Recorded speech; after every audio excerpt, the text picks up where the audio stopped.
I think Paul Skenes might be the pick, the consensus pick around the sport. Hyperbole is one thing, and we can all fall for it. This is the way he is viewed by the guy who was selecting between all the best and the brightest stars in Major League Baseball. This is a guy who won the NL Manager of the Year award in 2017. This is a guy who took his upstart Diamondbacks to the World Series last year. This is a baseball man's baseball man saying Paul Skenes could be Michael Jordan. When he said it, I was driving down 51 coming back from Uniontown, and I almost drove off the road because usually you get coach speak. Usually you're pulling teeth, and Torey Lovello had probably been through the car wash that day. And what I mean by that is he probably did dozens and dozens of radio interviews, including Dan Patrick's show, where he told Paul Skenes that Skenes would be the starting pitcher in the All-Star game.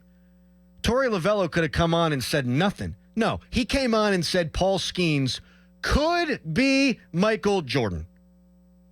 And so when you've got a talent like that, you got to take advantage of it. And that doesn't just mean surrounding Paul Skenes with talent over the next 5 years where he will be under team control. No, it means trying to keep him beyond 5 years. And I have not thought about that much, had not thought about that much until the last 4 or 5 days. What might it look like to try to keep Paul Skenes here, to buy out a couple of free agency years? I just thought there's no way it's going to happen. He can hit free agency at 27 years old, as maybe at that point, seriously, one of the best pitchers of all time available on the free agent market. There's no way in the world they're going to be able to keep this guy. I don't know about that. When you start breaking it down monetarily, when you really start to sink your teeth into it, I actually could see the Pirates keeping this guy beyond 5 years. And I'm sure people right now are driving around going, Crowley, you're out of your mind. Just listen to the numbers. When you really consider the numbers, it makes a ton of sense. So next year would be his pre-arbitration season number 2. He gonna make $775,000. In 2026, he's gonna make $800,000. That is nothing. Now we know he got the $10-ish million signing bonus, but these first couple of years, he's making $800K or less. 2027, 2028, 2029, Paul Skenes is eligible for arbitration. Now, Spot Rack, which is this great cap site, I'm sure all of you out there, you're big sports fans, you know what Spot Track is. They have his arbitration one season projected like $7.5 million, and then 11 in 2028, and then like 15 million in 2029. I actually think that they've lowballed him there, that they've sold it short for what this guy, Paul Skenes, ultimately could make in arbitration. So I've boosted those numbers a little bit. And I realize I don't want your eyes to glaze over here, but in order for it to make sense, I have to lay it all out there for you. In 2027, I bet you he'll make around 10 mil. That's my best educated guess. Probably around 10 mil in arbitration. And then in 2028, let's say 15 mil. And in 2029, let's say 20 mil. So I'm going a little bit beyond what Spot Trek has projected. So in total, that's about $46 million over the next 5 years. So then you start thinking, okay, what could he make in free agency? Just as a reference, Garrett Cole is making $36 million a season.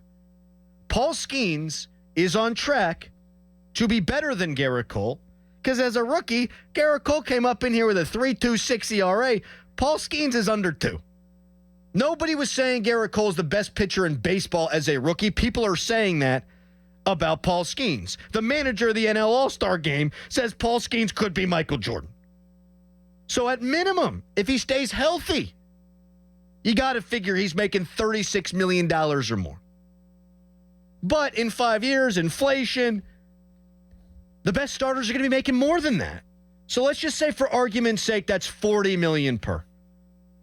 So here's what the Pirates should do. The Pirates should sign or try to sign Paul Skenes on an 8-year, $165 million deal. That comes out to $20 million per season. It gives him a sizable raise now when he'd be making next to nothing. Not for your layman human, not for you and me at $800,000, $775,000 a year, but that is dirt money in Major League Baseball, particularly for a guy, my God, this good. So you'd be paying him for performance when you don't have to be paying him for performance. You've got him on the cheap right now. It's the whole rookie contract deal in the NFL. You got to win with a quarterback on the rookie contract. Well, in this circumstance, you need to pay him now because he's eventually going to get paid. You want to keep Paul Skenes around? You got to pay him now when you otherwise would not be paying him now. So if you go 8 for 165 like I am pitching here, you give him a sizable raise now, and then you'd be giving him roughly $40 million per for the 3 free agent years that you buy out. You would keep him until he's 30. And then if he wants, he can hit free agency still in his prime at 30, and maybe some team gives him 10 years, $400 million, something like that. Or 8 years at $40 million per, or $45 million per. Do you think the Pirates would do that? 412-928-9370. Do you think Paul Skenes would sign a deal like that? 412-928-9370. Paul Skenes was on the TV broadcast yesterday getting interviewed by the broadcast team, and Joe Block asked Paul how he feels about Pittsburgh. I love it. It's a unique city. It's cool. Being able to travel and see other cities and kind of compare it is also cool because there's really no place in the country that I've found that's like Pittsburgh.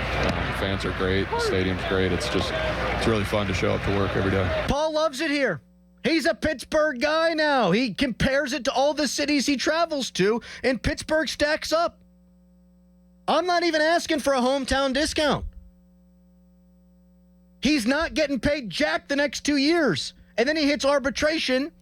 And even with my inflated numbers that are more than Spot Track projects, I got him at most making $20 million in year number 3 of arbitration. Start paying him $20 million next year. And then the year after, and the year after, all the way through 8 years. He's making nothing. Make him say no. And I don't think he will say no. If you put that in front of him tomorrow, I think Paul Skenes signs it. He loves Pittsburgh. He knows nothing but a team that's in contention. They're only a game and a half out. I'm sure he thinks this team's good enough to make the postseason. He doesn't have the scars of Pittsburgh fandom past. He doesn't have to wear the baggage that we all do as Pirates fans, that this organization has put on our backs for the last 30 or so years. You put a check in front of him that starts paying him now when he otherwise wouldn't get paid for 3 years. Make him say no.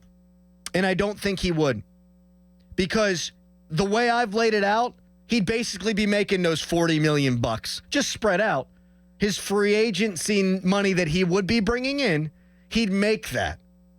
And then he'd still be able to hit free agency in his prime at 30.